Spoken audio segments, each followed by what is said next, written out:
Tucker tries one.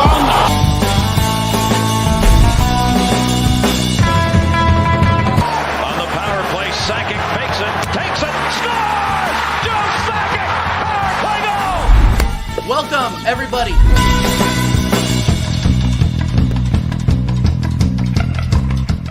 Welcome, everybody. Can you believe that? How good was that? Excellent. Unbelievable. Yeah. I would like to welcome you to the first episode, or show, I should say, of TJ Warren TV with actual graphics, with an actual intro. We're starting to look professional over here, and I have one man to thank for that, and that is Conor. Thank you so much. He showed me this morning, and I nearly pulled my hair out in excitement. It's unbelievable. The branding is great, and we only got more good stuff to come. So again, Conor, thank you so much. I appreciate it, man. No worries, man. No worries. All right, so we got a great panel today. We're just gonna have a little Arsenal chat going into the international break. Obviously, I've made my my thoughts known about the international break at this point after we just had a World Cup. It's unnecessary. But I just want to go around and introduce the panel. We got the legend Jez, Arsenal fan since 1967, host of the Arsenal History and More channel. Jez, how you doing? All good, man. All good. Love that intro. Class. I said this for a time. Conor is a legend in doing what he does. In fact, when he did mine, I did have a full head of hair, and I got so excited. I pulled it all out. But no, being serious, man. Conor, nice one, well done. TJ, class. It's class. Yeah. And excellent.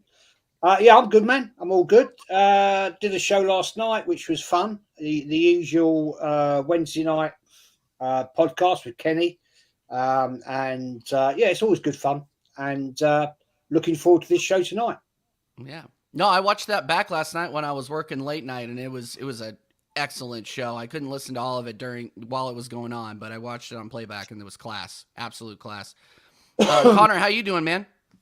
Yeah, no, I'm all good. Kind of sucks there's no football. Well, there is football, but there's no Premier League football. And I can't stand either England international teams or Ireland national teams. So they're both boring as hell. So I'm sort of here just sort of sitting because not much going on at the moment. But I'm just kind of looking forward for the Premier League to come back really at this point. But yeah, thank you for having me on the show, TJ. Oh, absolutely. Absolutely. Thanks for coming on. And making his first appearance on TJ Warren TV. He is a legend. You see him on his own channel, in your chats, and now he is being beamed into your homes. Luca, how you doing, man? Hey, I'm good, man. I hope everyone's keeping well. Thank you very much for inviting me on this Arsenal podcast, and I'll look forward to it. All right, absolutely. And then we obviously have the Irish volcano. the most aggro Arsenal fan we know. Kyle Walsh Gunner, how you doing? Good, TJ. Man, first of all, big up to you there. The channel's looking great. Conor, great work as usual, man. Thanks so much for having me on the show, TJ. It's always a pleasure, man. Especially just to share the screen with legends that's here tonight. And, Jez, you're not going to believe us, but I had my dinner and stuff like that before this, and I was cooking my dinner, and I was listening to yourself, Kenny, Kane, and Darren. And it was a fantastic show, Jez. So, yeah, we were all sitting back here relaxing, listening to it, so top class stuff. But it's great to be here tonight. I'm looking forward to this, so let's get it going. Yeah, absolutely. Oh, yeah, and by the way, TJ, something very important to say. This might be the last time you will ever see me in this community, because I'm meeting Del Boy tomorrow evening for the weekend. For his birthday celebrations tomorrow and Saturday. It's going to be madness here. So I don't know if I'll ever be seen again. I can't guarantee anything, you know what I mean? So what you're saying is you won't capture any of it on camera. You won't entertain any of us.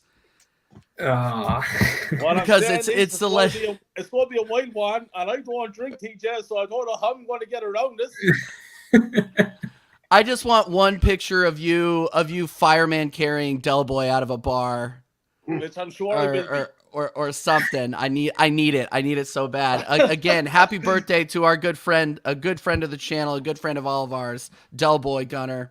Del Boy Gunner TV, everybody. Throw him a follow. He's absolutely incredible and actually helped me. He was actually one of the first panels I was invited to. So, yeah, he's incredible. So, yeah, big up Del Boy. Happy birthday, my man.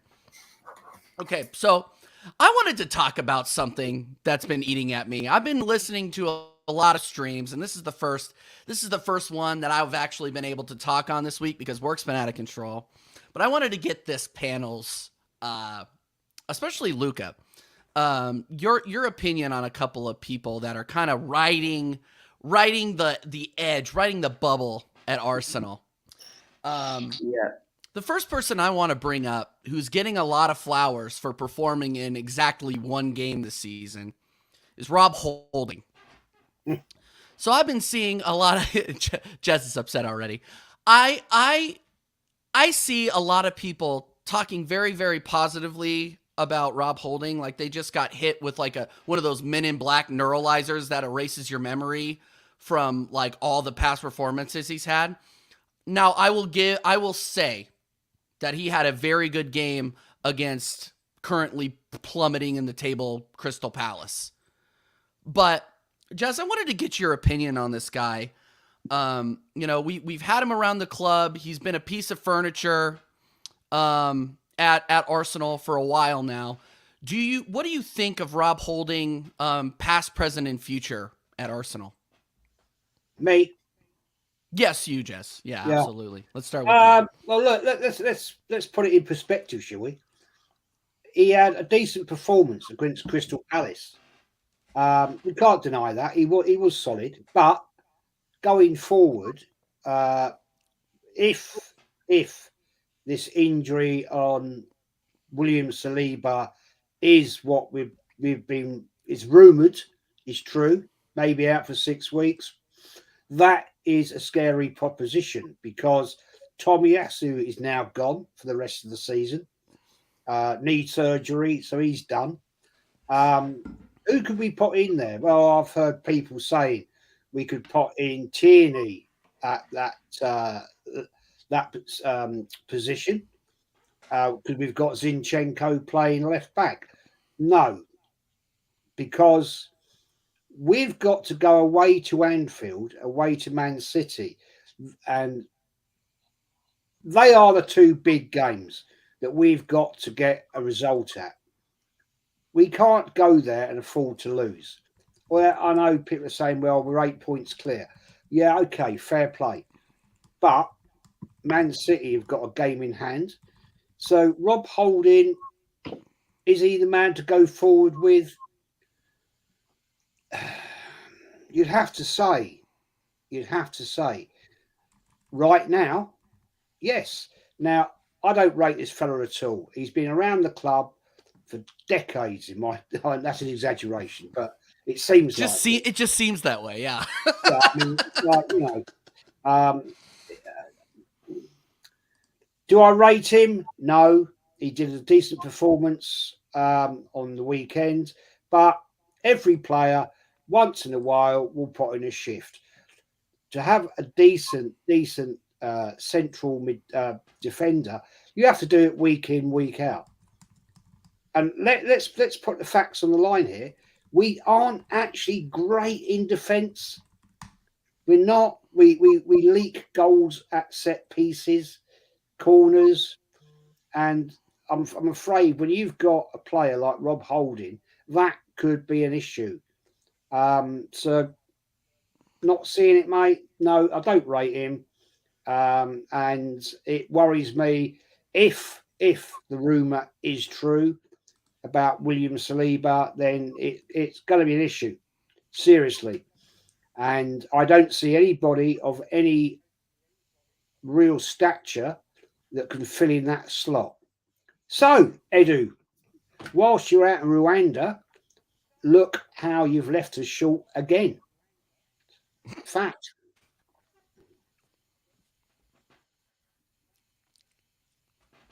Yeah.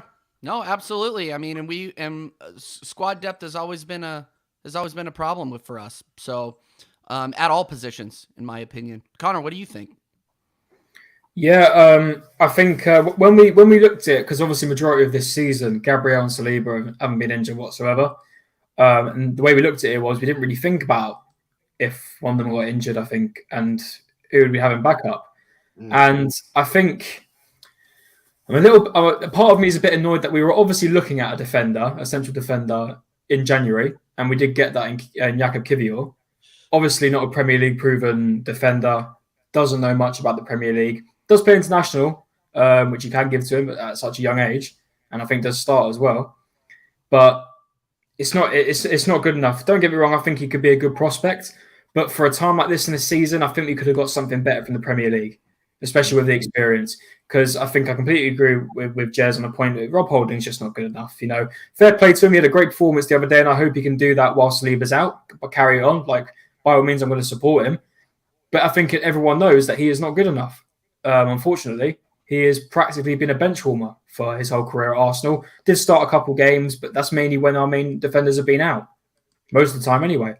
So, yeah, it's not good enough. I'm not happy that he's in there. Would I rather see Kieran Tierney in there? Yes. Don't think he is, though, because I know what Arteta's like. I don't see him putting Tierney in the centre-back position, even though he does play there for Scotland. Just saying, putting that out there, as everyone else knows. So, listen, at the end of the day, I've said this before, as much as I don't want Rob Holding to be playing there, because I don't really trust him that much, because especially in that first 20 minutes against Palace, he was very shaky, getting forward a bit too much, in my opinion, for a central defender. He wasn't playing right back, he was playing centre-back, and he was getting to that halfway line quite comfortably. And there was a point, I think it was Zaha's first shot, that could have been a goal, by the way, where Rob Holding went out too far. Zaha caught him on that, paced him out, and nearly got a goal. Luckily, he didn't. So yeah, like I've always said, in my opinion, I'm just going to support him. He knows what he's got to do. Been here long enough. It's unfortunate that he's got to start. That's nothing against him. I'd obviously just rather have Saliba there. But at the end of the day, I'm going to have to support the fella. He's here for a reason. He gets paid the money for it. He's got to do the job, and he's in a really vital position of this team at the moment, especially if Saliba's out for Liverpool and Man City. So I'm just going to support him, but not who I'd want there, preferably. Yeah, he's like the Phil Jones of Arsenal, only without the trophies. Yeah. You know, like that's the thing that I kind of, Phil Jones, he's a piece of the furniture and he's like doing stuff in the booth. Like that's kind of where I see Rob Holding, especially with that hairpiece he's growing. Luca, what do you think? Give us your take on this. And again, welcome to the show. Thanks for coming on, man. Thank you very much for inviting me on. But no, for me with Rob Holding, people know that I'm not Rob Holding's biggest fan, but he had a really, really good game last week against Crystal Palace. That first 15, 20 minutes, he looked a bit very shaky, especially when Crystal Palace had that chance where it hit the post from Wilfried Zaha. That goes in, that's a different game. And Holding, for me, look, he's not a bad squad player. But for me, I look at it right now, we don't know how long Saliba's going to be out for. People saying it could be 3 weeks, 4 weeks, 6 weeks. It's a guessing game. And I think Rob Holding, for me, the problem with Rob Holding is just he's not the quickest defender, but sometimes he can have games where he's very commanded and he's got that Premier League experience. But he had a good game on Sunday. But what I'm worried about is that when we go to a Liverpool at Anfield, when we go to the Etihad, we're going to find out where this Arsenal side really are if we're that good enough to win this title. And we are good enough because, we're the best team in the league this season. We deserve to be where we are. But for me, quite frankly, you look at the fixtures, the only two games I'm worried about is Liverpool and Man City. I think we'll beat Chelsea because Chelsea are hit and miss. Newcastle are a good team, but they're not on particularly great form. West Ham are just West Ham. Southampton at home will beat them. Leeds at home will beat them. Brighton, of course, will be a very difficult game. So I think to win the league, you need at least 8 wins. And we've got Liverpool and Man City are playing each other next weekend. We need Liverpool to beat Man City. We beat Leeds. We go into that Liverpool game with 11-point cushion. And then Man City win that game in hand. It goes back to 8 points. then technically we try and beat Liverpool at Anfield. So technically we can actually afford to lose to Man City. So if we beat Liverpool away, I reckon we'll win the league, because that shows signs of champions where people will start realising, you know what? The amount of times we've actually gone to Anfield and get slapped 4 or 5 goals, Arsenal have actually turned up and actually gone to Anfield and think, you know what, yeah, this is the Arsenal, what we have looked for, not the 89 or anything like that, but this is the Arsenal that actually goes to Anfield and actually puts in statements. Yeah, no, I couldn't agree more. And to add on to that just a tad, I don't see Man City getting out of this without losing a few games, or at least drawing without dropping points. They are going to drop points. It's just a matter of where. Oh yeah, Man City. Man City. For me, we've got the toughest run over Man City. And for me, if you want to win the league, whether you've got tough run-ins, you have to go through those phases. You have to go through those spells. And that's how you win the league. Of course, we won the league in 89. I don't remember 89 because I wasn't around in 1989. But I'm sure people who were around in 1989 will know what it's like. But for me, I've seen clips and all that. And for me, I learned from that. And for me to win the league title, yes, it was back different 89. But if you want to win the league this season, you have to beat these sort of teams. Think about it. Chelsea done it under Antonio Conte. Liverpool did it. Man City done it when they got 100 points. So if you want to go to Anfield and look, technically, we could draw to Liverpool, Man City, and still win the league by 2 points. Yep. Agreed. 100%. Kyle, getting back, I want to finish up our conversation on Rob Holding really, really quickly. I think I know what you're going to say, but let's just go ahead and hear it, just because would you agree with my opinion that he is not the level of player that we want to be taking into next season, let alone have to depend on in the late throes of a title charge? You should never be near Arsenal Football Club in the first place, DJ. Player's a joke. He's a championship player at best. But the thing is that in every championship winning side, and Jez would know this, we have to have a spine. And the spine starts with a goalkeeper, 2 centre-backs, 2 centre midfielders, and a forward. So our 2 centre-backs are very, very important positions. In January, we were looking very good. Everyone around Arsenal knew this. So my question is, why didn't he not straighten up the back line with a better player than the likes of that Kia War chap? People are saying he's a prospect. He's one for the future. I say, fuck that. We're wanting to win the Premier League. Now was the time to buy in quality players in each position. And we didn't do it. And here we are. If the rumours are true that Saliba is out for 6 weeks, I think this is going to have a huge effect on Arsenal Football Club. Because it's okay having a good game against Crystal Palace.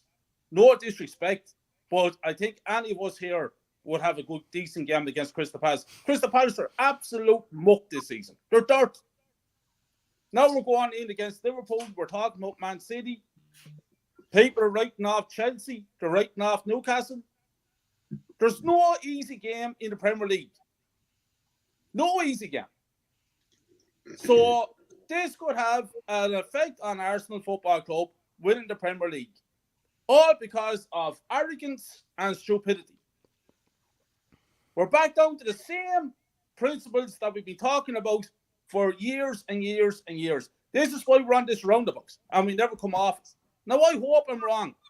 And I hope Holding performs top level and we get through these games. I have no confidence in Rob Holding. I think Rob Holding is absolute muck. And I think we could be finding ourselves in a spot of bother because of it. That's my opinion. Good enough for Arsenal Football Club. No, I hear you. And I think there was a level of, I don't want to call it arrogance, but maybe willful ignorance of not looking for a better center back over the either the summer or the past January transfer windows. I'm appalled that we have to go back to this guy, especially after we know what we can expect against Man City. We know what to expect because we saw Rob Holding trying to compete with Holland, and it was no contest. Holland was all over him, and he had to foul him and then get taken off at halftime. He would have gotten a red. He would have gotten taken out of that game because Holland was teaching him what a striker was, what an actual striker is. The guy's a robot. Don't get me wrong, and we did shut him down for the most part, but that wasn't Holding. So, no, I agree. And with regard to Kyrgios, I think that he's going to be one of those people. If we play our cards right, he's going to be loan fodder. I was not impressed with him in his run out against Sporting. Obviously, we want to see him in other games, and we did see him for a cup of coffee against Crystal Palace. Not enough to actually judge, but I don't see him as a long form player here at the club. I really don't. But that's just my opinion. I just want to shout out a couple of people in the chat. Oregon Gooner, Jamino, obviously, legends. Mama Flossie, love you, girl. Thank you all for being here. I hope you're liking the visuals as well. If you're just joining us, Connor hooked me up with some incredible visuals. So if you missed the intro, make sure you watch that on playback after you sub and smash a like, of course.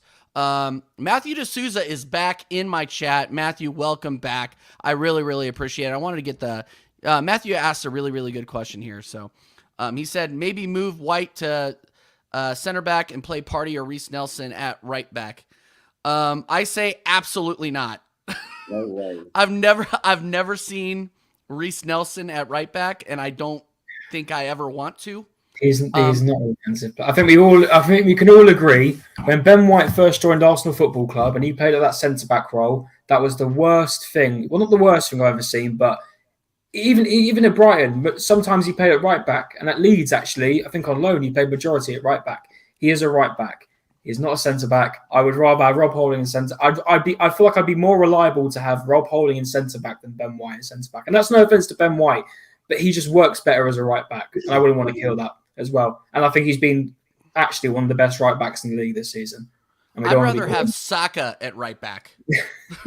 Yeah. I mean, at the end of Partey played at right back for that last 5 minutes against Palace. Does not mean he should play there properly. He is a midfielder. But listen, anything can happen in football, you know, at the end of the day. If we know that Jesus will be playing right back, we don't know. No, I'm only joking, but no. Listen. It's a shame there's no free agents available. Exactly. Yeah. Well, listen, Ben Foster's just gone off to Wrexham, hasn't he? I was actually going to ask that if we had more time, because I was going to banner Spurs, but so Spurs couldn't get him. Yeah, but Wrexham could. Yeah, that is the level of the Tottenham, if you will. You cannot get 39-year-old Ben Foster to your club, but Deadpool FC can. TJ, if Arsenal finish second and Spurs get fourth, we're at the same level, my friend. Yep. Spurs are not getting fourth. They're not. I hate to play spoiler alert, but Spurs are not getting fourth. Who's going to get the top 4 spot then? Who's going to get the 4th spot then? I think Newcastle.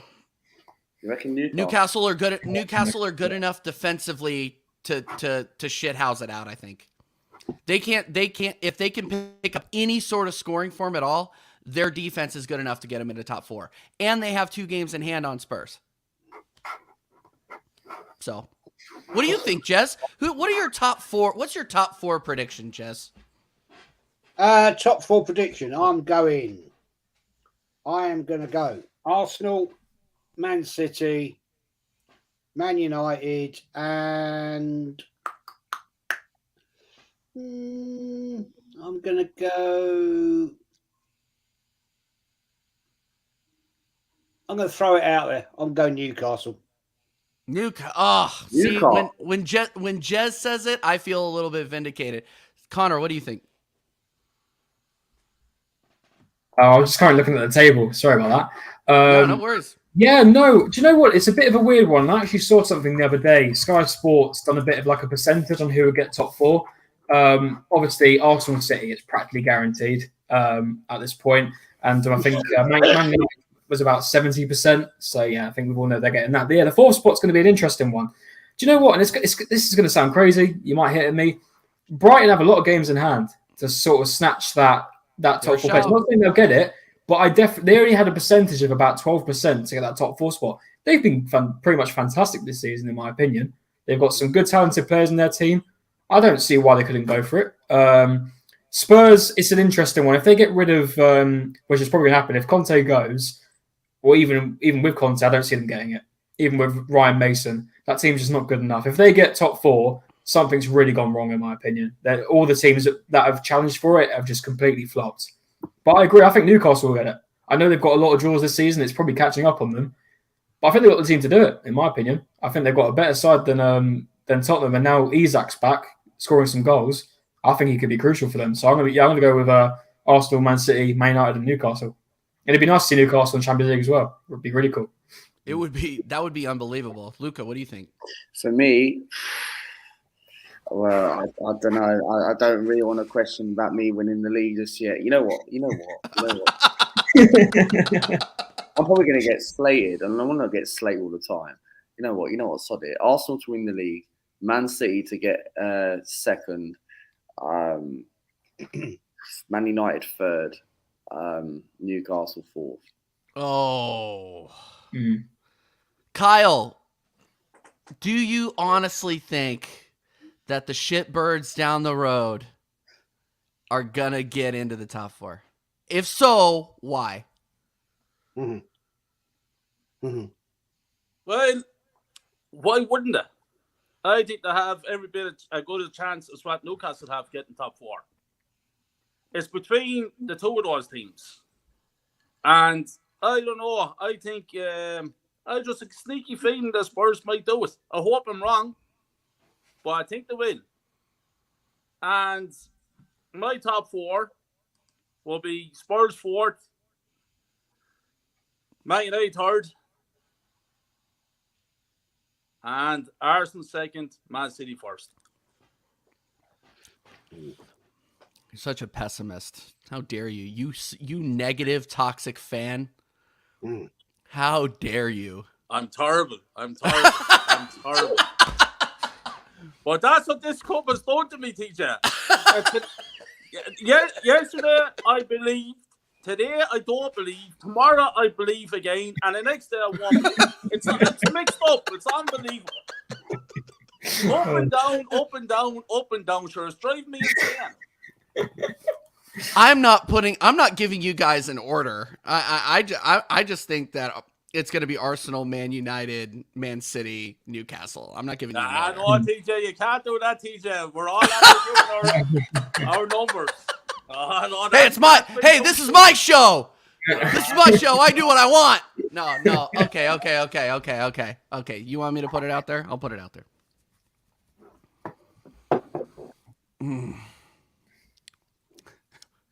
Arsenal by the skin of our teeth.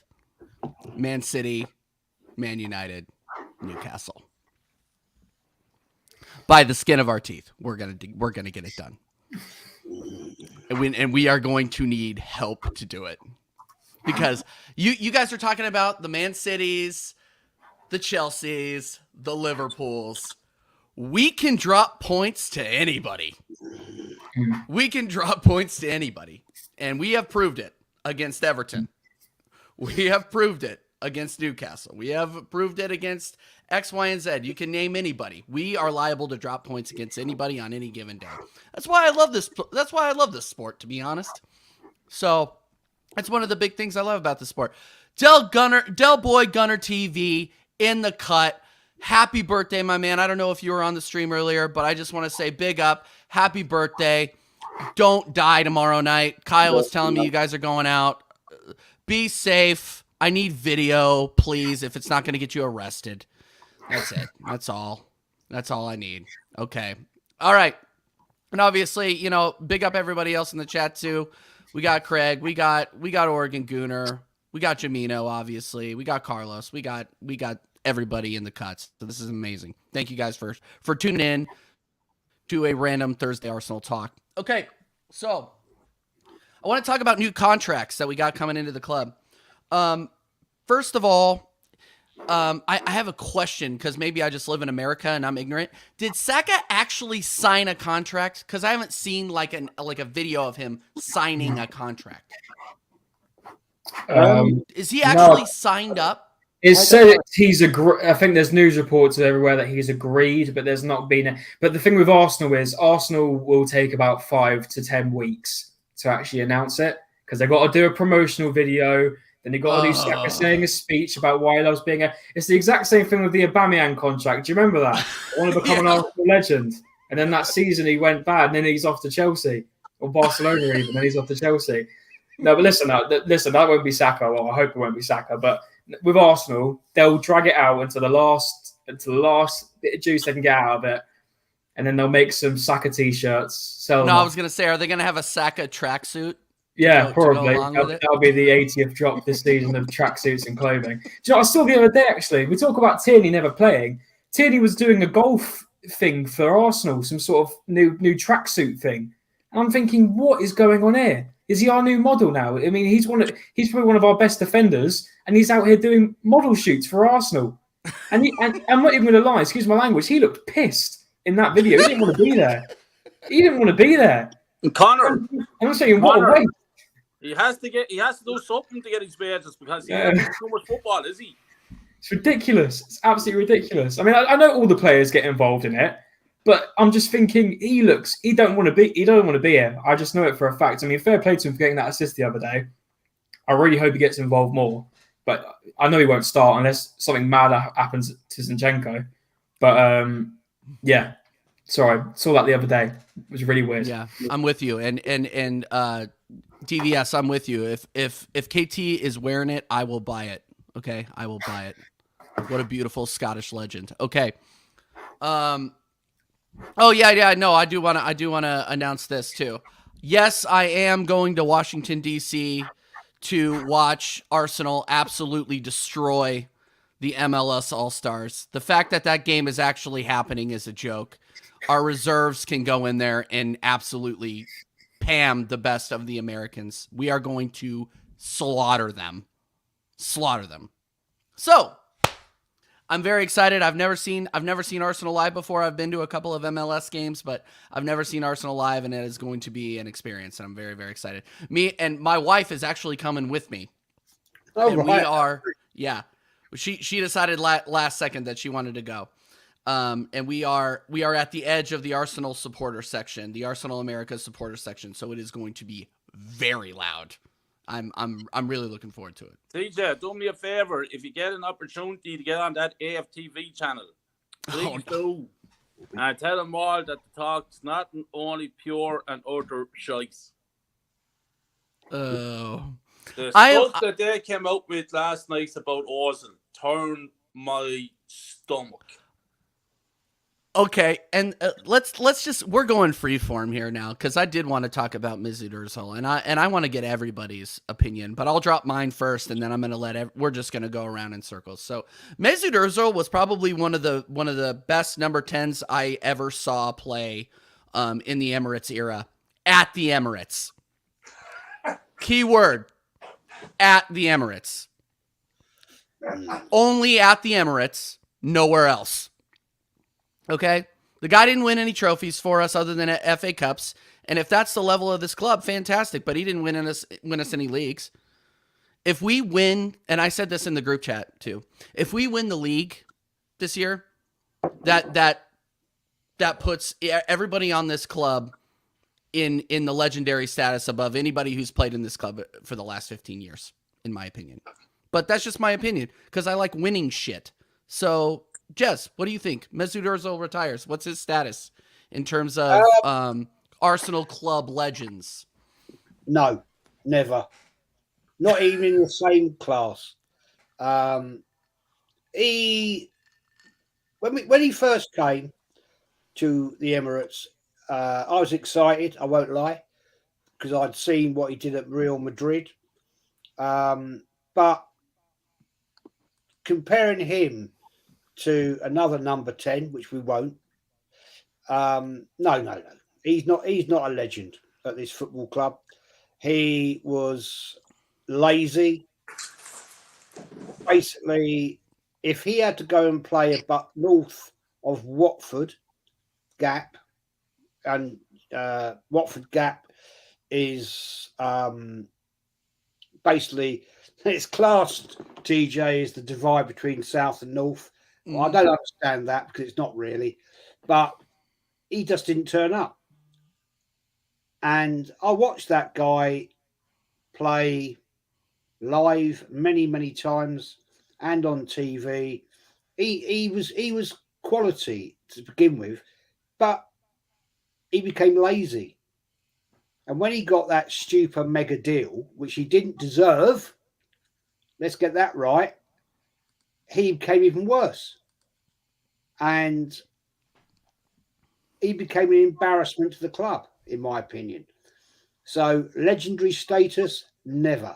Never, never, never.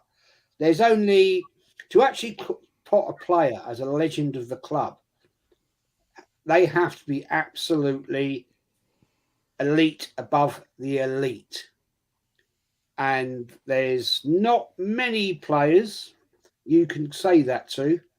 I mean, personally, I think it's a disgrace that certain players from the 1930s haven't got a statue outside Arsenal, because that was the most dominant period of Arsenal history. Fact. Winning 3 league titles back to back, the highest goal scorer in history at the time in 5 seasons, hasn't got a statue. He held on to being the highest goal scorer in Arsenal history until Ian Wright beat him. I mean, this club has got it all arse about tit. You know, sorry. Yes, there's a statue of Herbert Chapman, iconic manager, which is a weird one because he was only at the club when they won one of their league titles. He was there for 4 years before, but the other stuff after that was not won by him. He admittedly did set up the formation, the classic, world famous, still played today, the WM formation. But Mesut Ozil, no, not a legend to me. Never will be. Disrespected the club. And once you disrespect the club, mate, and the badge, no way. No good. Connor. Would love to get because you're a younger fan. I would love to get your opinion on this one. Yeah, don't get it twisted. I'm not going to hear praise Mesut Ozil. That's one thing. So Mesut Ozil, that's an interesting one. What can I say about Mesut Ozil? Obviously, so much hype when he arrived to Arsenal. I mean, everyone knows that iconic clip of the Sky Sports clip of when they announced him outside the stadium at like 10:45 in the evening, and all the Arsenal fans were absolutely screaming their heads off, which fair play to what they were, because at the time it was a really exciting signing. And that season, he was pretty good. I'm not going to lie. We came in, I think it was the game after Tottenham, 1-0, if I'm right, was the game up before he came. And then he started a Champions League game. Could be wrong. It was 2-0. Napoli, that was it. And I think he got 2 assists that day, right? One or 2. Yeah. So he came in and he done a good job. And one thing I will say is the season, in my opinion, the season when Leicester won the league and they were just dominating it, and obviously we came second that year, that was his best season for Arsenal, hands down, in my opinion. Got a load of assists. And in my opinion, that season, that version of Mesut Ozil deserved to lift a Premier League trophy. Unfortunately, we didn't, because obviously Leicester had a fantastic season. But then things started to drop off.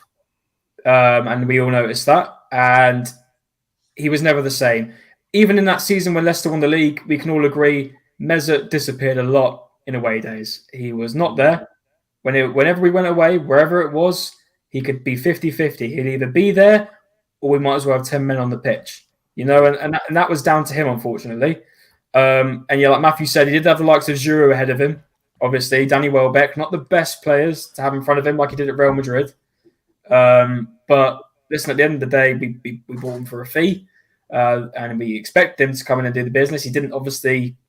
He won. Listen, the first season he came, he won an FA Cup, and that was our first trophy in. Someone tell me that trophy when he first came. That first trophy. It was like 9 years, I think. 5 years. 5 years. 5 years. Okay. So do you know what? Scratch that. He came with a bit of a bang, and then obviously, like I said, that Leicester season he was very good, but then it all just went sour. It all went downhill, and then obviously when he came out about which, in my opinion, I think footballers are allowed to say what they want to say in terms of international problems or when it comes to places, unless it's not offensive. I think they're allowed to really speak what they want, but obviously that's not the case at the moment. But obviously when that happened, when Mikel Arteta just came, then it just went south. Even before that, it just went south. One way to describe it is it didn't go well. It was very sour, not the way we all wanted it to go. And I think even after that 2016 season, especially going into more of 2018, he lost a lot of fans. It went downhill. A lot of people started to dislike him, and fair enough, he wasn't putting in shifts. He was disappearing a lot in games. And to sum it up, really, came with a bang. He got a lot of decent. He got a lot of good moments for us, I think, especially when he first joined. Eventually, when he did leave, wasn't as good. I remember that. I think it was against Southampton. Really hot day. He sat on the subs bench when COVID was happening. He had the umbrella in his hand, and he did not look happy whatsoever. In my opinion, he should have retired when he left Arsenal, because that whole Turkey move was a load of rubbish. He done practically nothing out there. He was pretty much injured for most of it, as he put it, which I don't think he was injured, but that's the conversation for another day. Yeah, listen, quality player for Real Madrid, even before that, and for Germany, quality player before that. First 3 seasons for Arsenal, I thought he was fantastic. Obviously started to drop off, not what we all wanted or looking for, and unfortunately it ended sour. Do you think... Go ahead. No, finish your... No, go on, TJ. That was it. Go on. No. So my question, I watched Troops like put out like this big like 11-minute long thing about how great Mesut Ozil was, and I agreed with some of it and I disagreed with most of it, but he did make a pretty good point about how he was feeding some people in front of him that weren't great. Like when Alexis Sanchez was in front of him, he was unbelievable. But when you had the likes of Giroud in front of him who couldn't finish anything, I like that I think obviously played into how much he could produce. Luca, what do you think about that? Do you think it actually you think his performance mattered depending on who he was playing with? For me, look, Mesut Ozil, for me, I've got to go with Jez. Like, I don't think he's not a legend at his football club. Yes, when we first signed him, yes, we all got excited. He £42.5 million. Yes, he made his Champions League debut. We thought, yes. And when Mesut Ozil was at Real Madrid, yes, he was getting loads of assists to Cristiano Ronaldo and all that. But however, Ozil, for me, he's not a legend, right? This guy sitting at home complaining, oh, he's got a bad back, 350 grand a week, right? But for me, he's not a legend at this football club. This guy is just sitting there, right? Yes, he might have donated some money and all that stuff, which is absolutely great. But however, for me, look, we've seen some good moments with Mesut Ozil. Yes, we won the FA Cup in 2014, 2017, and 2015. But Arteta done the right thing to get rid of him. And I remember, I think it was the season when we first got into the pandemic, we were all crying out, let's play our highest player. And I remember fans were saying that. Even I said it when I started up a channel, and I said, look, Ozil's on 350 grand a week. Mikel Arteta is sitting Mesut Ozil on the sidelines. And now we all kind of feel like, yeah, Arteta's done the right thing. He's actually got rid of Mesut Ozil, and we needed people like that gone because we don't want people like that. If people like him don't want to play for the football club, then don't be at the football club. So be it. So for me, Arteta done the right thing on that. But yes, Ozil is not a legend at this football club. Look, all credit's due. Well done. He's retired. That's great. All the best for him. I wish him the rest of his career. But however, Ozil for me is not a legend. No, I agree with you. I agree with you 100%. Kyle, the first thing I did this morning was I got up, I got a cup of coffee. I saw that you messaged me on Instagram and sent me the video, the absolutely legendary video around this topic of Mesut Ozil. Is there anything else that you would like to say before we kind of start to wrap this show up around Mesut Ozil? Yeah, just to say, TJ, that I remember when he first came, the 42.5 million, everybody was buzzing. I myself was kind of buzzing, but not buzzing as much as everyone else was. And the reason why, like I said in my video today, you have to ask questions. Why would a big club like Real Madrid, possibly the biggest club in the world football, want to sell the so-called best number 10 player in the world for 42.5 million to Arsenal Football Club? That in itself didn't make much sense to me. But then when he came, and I'm not saying what he did, I don't care what he did with Madrid or Germany or anything else. What I'm doing is I'm basing what I saw from him at Arsenal Football Club.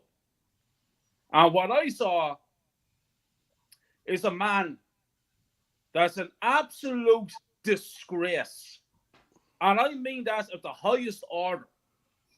He wore that jersey, and what he done was he robbed a living. He didn't care about the club. He didn't care about the badge. He didn't care.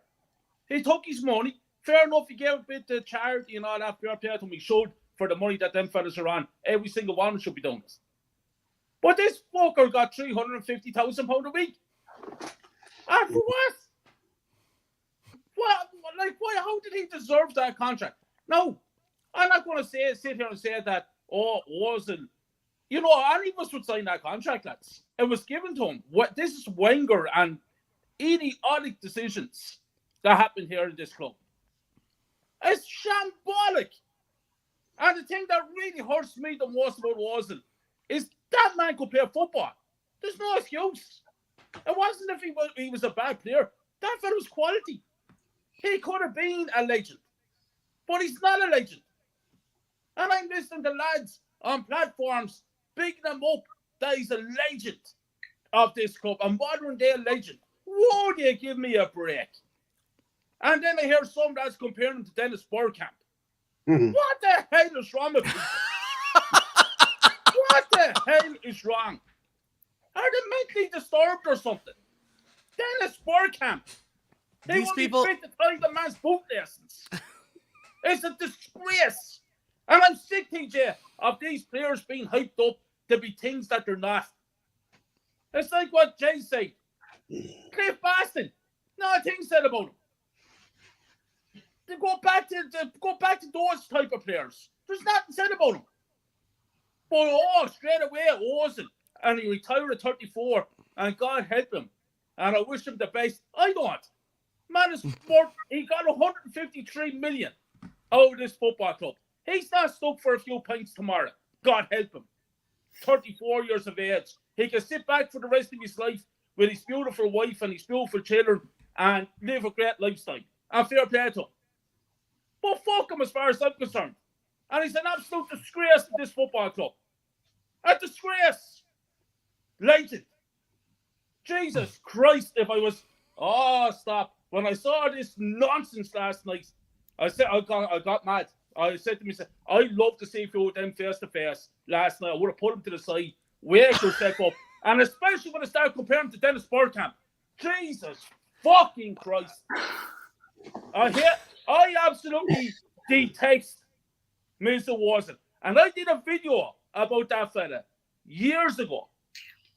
Wanted him out of the club years ago, and I tell you, I was very hot-headed. And I lost my cool, and I said something that maybe I shouldn't have about the Germans. And I actually got in trouble. I actually got in trouble about it on YouTube. And that's years ago. So I was doing that years ago. And here I am now tonight, still talking about the prick. Disgrace. An absolute disgrace. I think that he will probably go down as one of the biggest flops in Arsenal history when all is Absolutely, said for me anyway.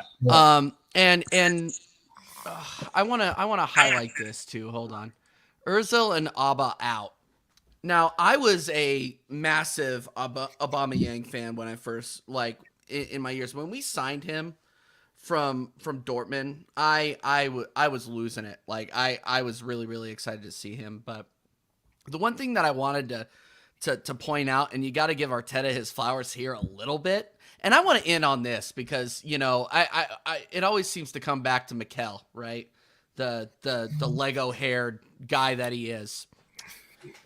He did come in here and he created a culture, and he created a culture of discipline, and almost in a dictatorship like fashion. But you got to applaud him to where he didn't mess around. If there was somebody that was too much of a prima donna, they were out, and they were out quick. So it was that way with Özil. Like he played with Özil too. Like that, there was a relationship there, or at least they played on the same pitch, right? So you got to give it to Mikel to where it doesn't matter how much of a star you are. If you're not playing into the system, you're done. So I got to give Arteta his flowers there. I mean, he has us top of the league, and he has us playing good football for a majority of the time.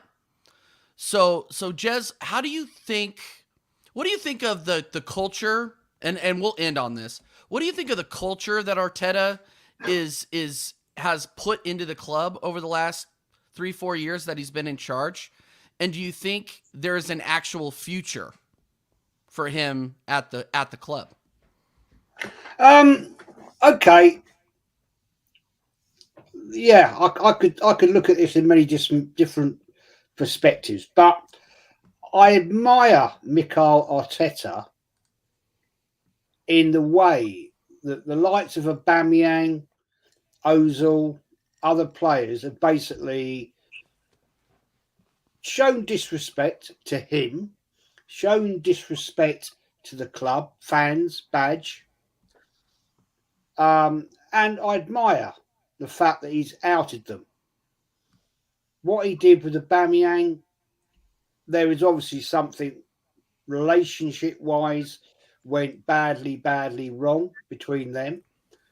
I think that the fact that Aubameyang didn't want to play the role that he was given by Arteta out on that left wing, I don't think it suited Aubameyang personally, and that caused an issue. So I respect Mikel Arteta for getting rid of the bad eggs at the club. And they became bad eggs. Let's get it right. Mesut Ozil, Aubameyang, Lacazette became problems. So they had to go. And that is fact. And that has been, we have to agree, that it's been the benefit of the football club. Now, we all know my stance on Mikel Arteta when he became our manager. I was no. This is going to end in tears. 8th, 5th positioning. And he was breaking records of losing to teams in an embarrassment fashion, which we'd never seen at this football club. So I was totally, absolutely against the fella. Now, if he does win this football league, I will be the first to say, well done, Mikel Arteta. No, you can't say anything else, can you? You can't. You can't say... If you win the league, he's got to do it again next season. He's got to maintain it. Well, I was just going to come on to this, Luca. The fact is, if he does win this league, I will say, well done, Mikel Arteta. You've proved me wrong, but you've got to go again. And now you're in the Champions League. Totally different competition. You're playing the best of the best in Europe. Can you compete in that?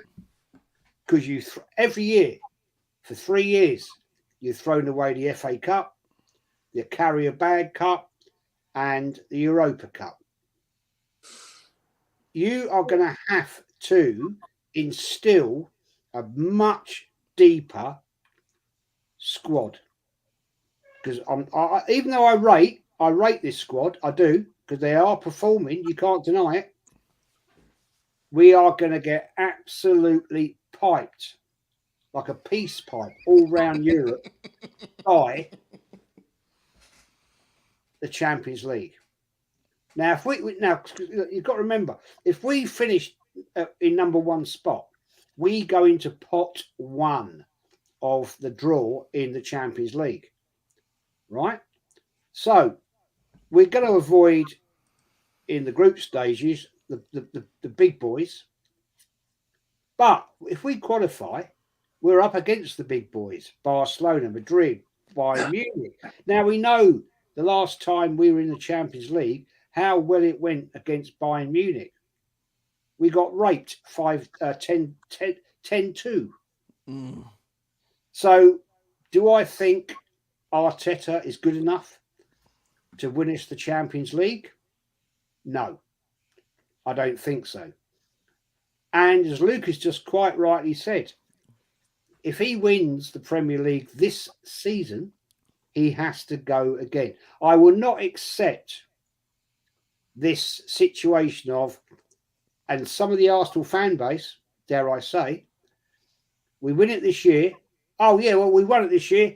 Right, that's great. Yeah, we're in the Champions League. That'll get all the better players and all this and all that. And well, but yeah, okay. If we don't win it for the next 6, well, we've got to build. That's bullshit.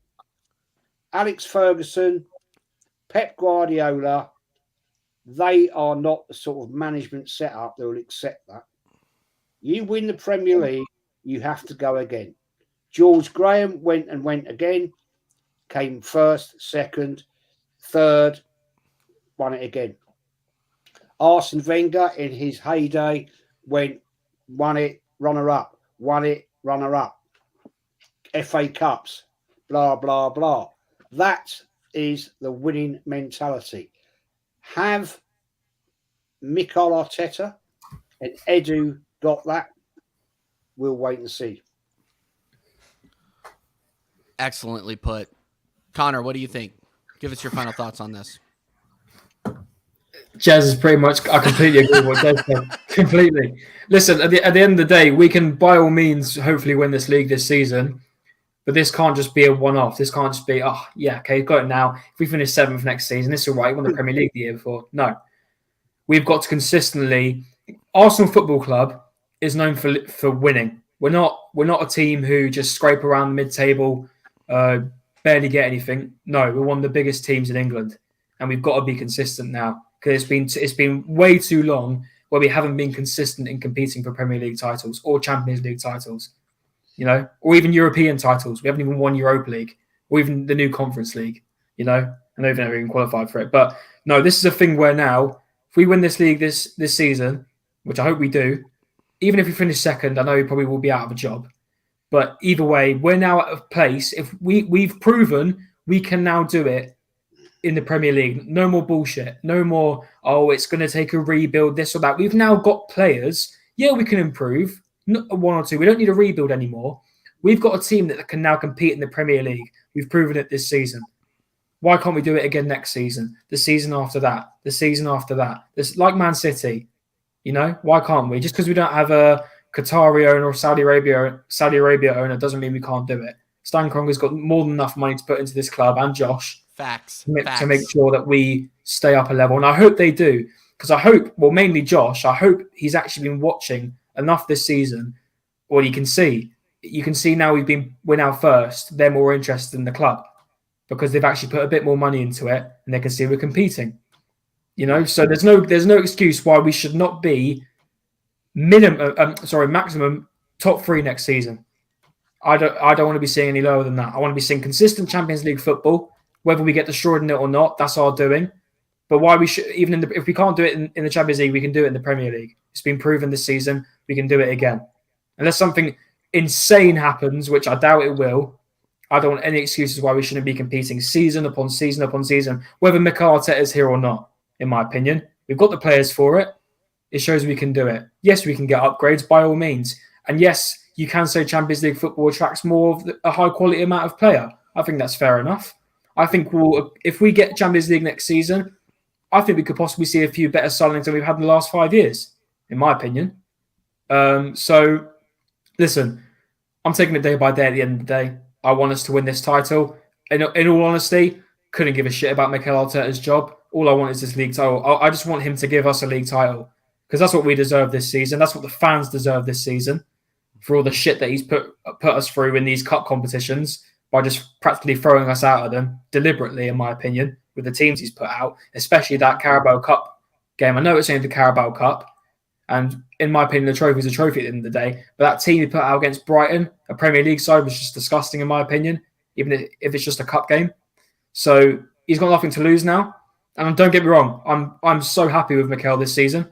Apart from the Europa League and the way he bottled that, in my opinion, Premier League side of things, I've been very, very happy with him. And I've been loving supporting this team this season. There's barely been much anger, and I've been loving it. And I want to see this consistently every season. If we can beat Man City to this title this year, we can consistently compete with these guys year upon year. And we can get players like the likes of Haaland if we're winning titles over these guys. And I'm not going to be hearing, especially this season, if we win this title, oh, well, yeah, everyone else had a bad season.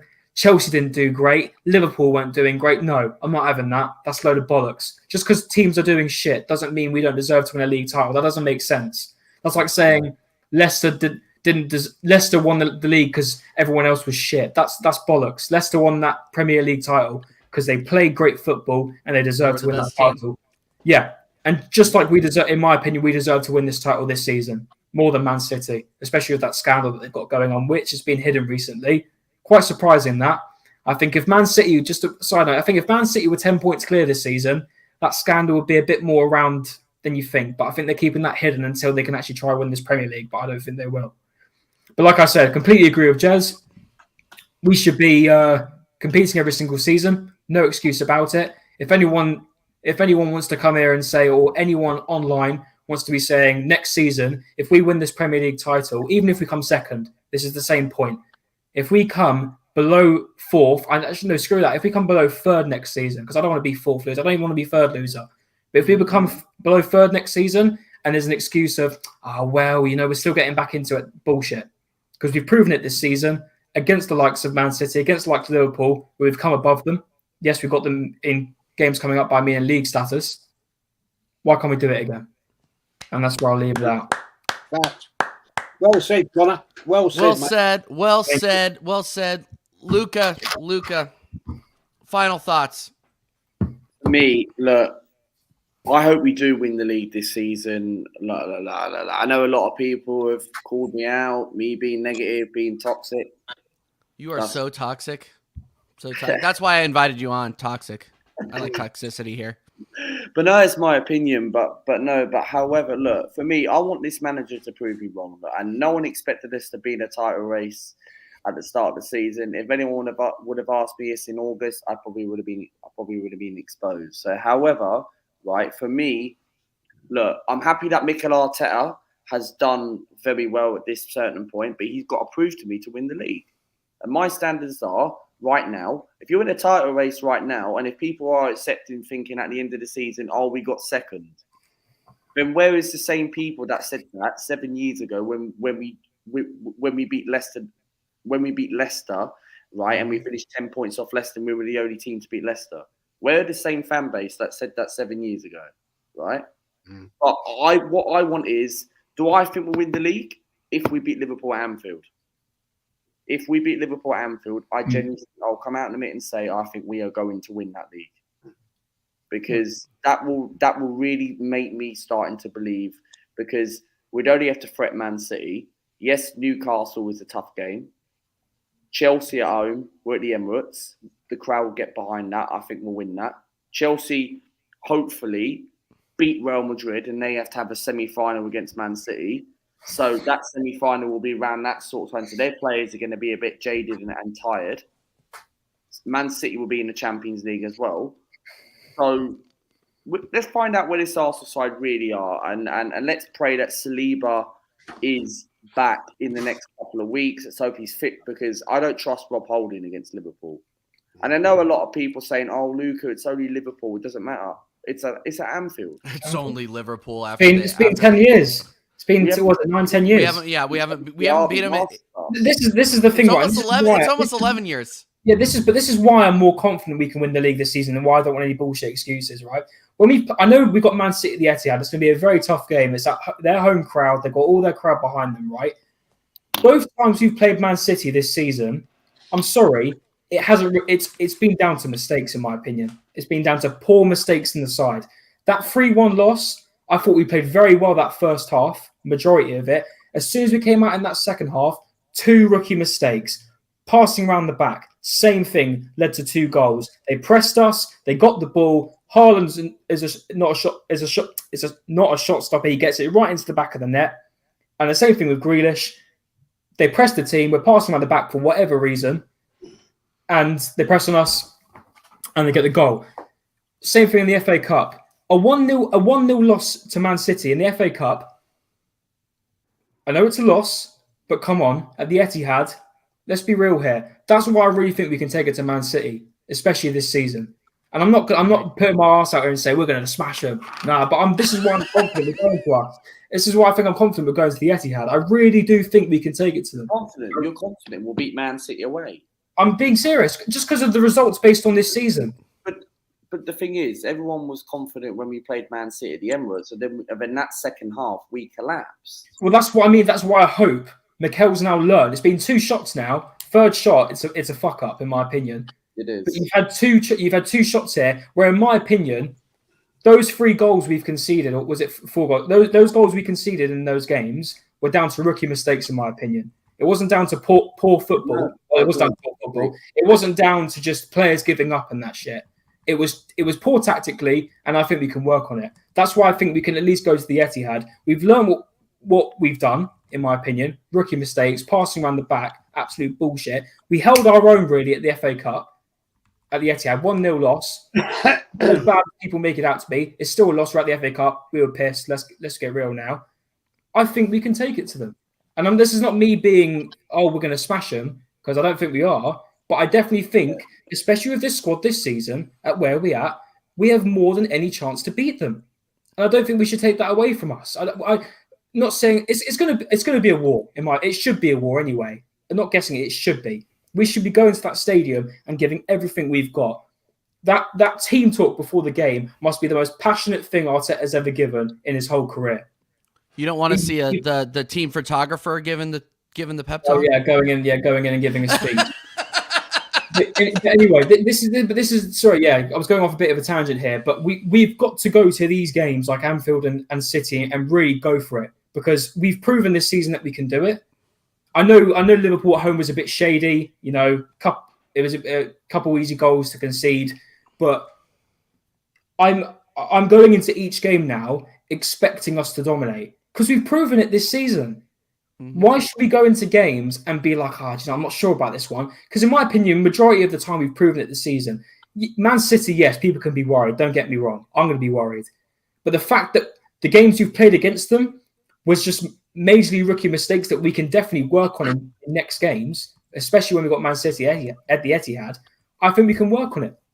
And I definitely think we could get something there. But I agree with Luca 100%. If we get something at Anfield, we won this league, in my opinion. 100%. I agree 100%.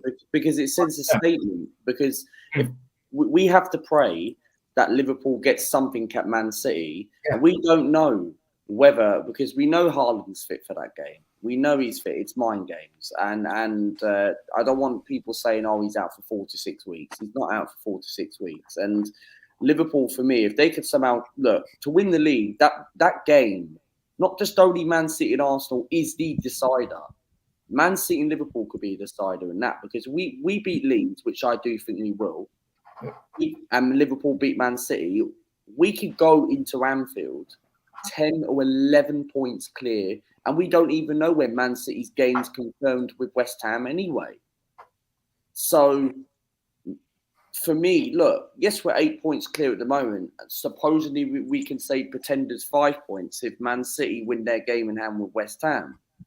But I think if we beat Liverpool at Anfield and pray that Saliba's back, for me, I think we'll win this league. I genuinely think we can win the league because it's proven a statement how we've changed as the mentality of this football club.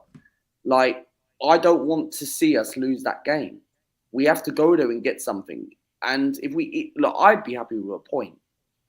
Like, we could still win the league if Liverpool and Man City, if we draw those 2 games. Mathematically, to win the league, you've got to win minimum 8 games at best and get 2 draws. Agreed. All right, we're gonna go ahead and begin to take this out, but I want to get a final I want to get a final thought from Kyle, the ultimate optimist when it comes to Arsenal Football Club. Kyle, final thoughts, and then I'm gonna have everybody shout out their channels, and then we will see everybody again tomorrow. Kyle, go for it. Yeah, fair play to Arteta. There was 3, like I said there earlier, there was 3 bad eggs that needed to get out of the club. Also, Aubameyang and Lacazette. And Aubameyang signed the contract and he coming out the tunnel of the Emirates declaring that he wants to be a club legend. He's another fool. Another fella is no club legend, in my eyes. So that was a good thing that Arteta done. And it needed to be done. And yes, he has changed the mentality and the traditions of the club now. So it's good that is. Now he has got the club in a position that I've wanted my club to be in for the last 19 years. So fair play to Arteta. But we're coming down to squeaky bum time. Now you see, this team now was going in. I'm listening here on the chat. I'm listening to lads there. We're all talking about Liverpool game and what will happen with the Man City game. What's going to happen here? Lots of ifs and buts. The reality is that we're going in inexperienced. We haven't been here in 19 years. And these games are going to be absolutely massive pressure on the club. Now, we have messed up other cup competitions this year. Look what we did in the Europa League. So at this, all our eggs is in the one nest. We have to win the league. There's no excuse. We have to win it from this point. And next season, if they do win it, I'd be like, Jez, I stand up, I clap, and I say, Arteta, you proved me wrong. No, my dear friend, what are you going to do next season? Because I'm not looking for second or third place next season. I'm looking for number 1, like I do every season. But now we're going to go into Champions League football. Different animal altogether. We couldn't do it in the Europa League. So what's going to happen in the Champions League? What kind of player are we going to attract in the summer? So there's a lot of questions. But I don't want to hear excuses. No excuses. Either ship up, do what's needed to be done, or goodbye. But now we're at the point where I want my club to be, and I've been looking for this for 19 years. So let's push on. Let's try to do it. But I don't think we are going to do it. But that's just my opinion. So we wait and see, TJ. We will wait and see. All right, guys, I'm going to go ahead and take us out here real quick. Everybody, shout out your channels real quick. Let's go ahead and start with Jez and go around the clock here. Arsenal history. Arsenal, the history of more on YouTube. Everything about Arsenal, the history. I haven't done anything on the history lately. I will be soon. But it's great having the chat collabs with all you guys. We all communicate amongst ourselves. It's great fun, and I love it. And you can find me on Insta, collins.jez. And big up to you, TJ. Your channel's going brilliant, man. Well done. Thank you very much. Hey, and everybody, if you haven't visited Arsenal History and More, go check out Jez's video on David Seaman. It's absolutely incredible. I learned a lot to be honest. So please, if like, even if you're, you know, a current Arsenal fan or you're just getting into it, please go check out Jez's videos. You will learn more than you ever thought you could. Connor. Yeah, so again, thank you for having me on, TJ. Really appreciate it. And the panel today, you've been absolutely excellent for the legends. Yeah, so I do graphic work. So I've done graphic work for Jez, done it for Kyle, just now done it for TJ, done this intro, done this banner around here as well. Might make a few tweaks now for the next stream, but we'll talk about that another time. But yeah, no, I do graphic work. It's all on my Instagram. It's cmo.editing on Instagram. So if anyone needs any graphic work for their social medias, YouTube, Instagram, whatever, you hit me up and we can have a chat. And yeah, again, thank you very much for having me on again, TJ. No, absolutely, absolutely. Luca, shout out your channel, and you got a big stream coming up too, don't you? Yeah. I'll explain. Thank you very much for having me on. Yeah, subscribe to the YouTube channel Luca AFC. We're 6 subscribers away from 2.9, so we're getting very close to that big margin of 3,000. So Unreal. Yes, we do have a big guest coming on tomorrow for the first time, coming on the channel at 10 a.m. We've got MAH Matisse. Chelsea supporter. Legend. If anyone knows who that is, he goes on Turkish's Big Six show every week. We've got him coming on the channel 10 o'clock in the morning tomorrow. So if anyone's interested in popping on in the chat, asking some questions, then feel free to wake up at 10 o'clock in the morning tomorrow morning. So, no, subscribe to the channel, man. And plenty of content is coming out after the international break. I haven't uploaded much this week because of international break. So next week we will be uploading more, but tomorrow we will be live at 10 o'clock in the morning. Awesome. And again, Luca, thanks for coming on. I really appreciate it, man. Let's do more collabs. I really enjoy it. Yeah, we will, man. Really Look, for me, right, I'm free if anyone needs help on their channels. I'll jump on people's channels if anyone's interested. Yeah. All right. Awesome. Absolutely. 10 o'clock in the morning. Jamino, that's 5 o'clock US. I think I'm going to try to get up. Just watch it on replay. Just watch it on replay. Yeah. Matisse is a legend too. He's awesome. I really like his content too. All right. Yep. Absolutely. Kyle, shout out your channel and shout out your latest video, please. Epic rant. You get me on Walsh Gunner. I'm almost hitting 185 now, so I'm trying to get to the 200 mark. So I'll be delighted with that. And Walsh Gunner, just I let rip. I talk from the heart. I say what I say. You either like it or you don't. And I did a video there today. I uploaded a video today about Ozen sport watching, I suppose. Only telling how I feel. That's it. There's no PG rate with me, so it is what it is. And as I say, big up to Del Boy. Happy birthday to you, man, if you're looking, and I'll see you for the weekend. And TJ, thanks so much for having me on the show. Jez, Connor, Luca, always a pleasure, man, to share the screen with great legends like yourselves. And big up to all the chat. It's great. It's a great community we have here, and we all support each other. It's absolutely top class. Yeah, absolutely. And I just want to say thanks again, everybody, for coming on. The panel's been absolutely legendary. I do want to preview the American Idiot show tomorrow. We are venturing out tomorrow for the American Idiot show. I have Hardeep, who is a co-host of Oris Talks Football. He's a Man United fan. We are going to get him on the American Idiot show to talk Prem football.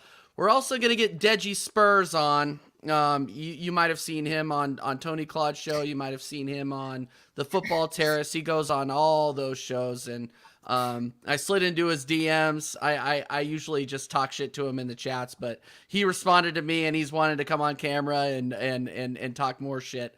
So we're going to do that. DVS is going to pop on for a minute. He won't be on for the entire show. I think he has some personal stuff he needs to take care of, but I am going to ask my my brother-in-arms, Jez, to come on and fight him with me. So we're going to have a great debate. It's going to be incredible. I'm really looking forward to that. And again, I just want to shout out Connor. Thank you for all your work, for making this channel look the way it is. It's awesome. We got more great stuff to come. So again, with that, I'll go ahead and take us out. Big up everybody in the chat. Smash a like, sub to all these gentlemen, and we will see you tomorrow at 9 o'clock UK time. Fact.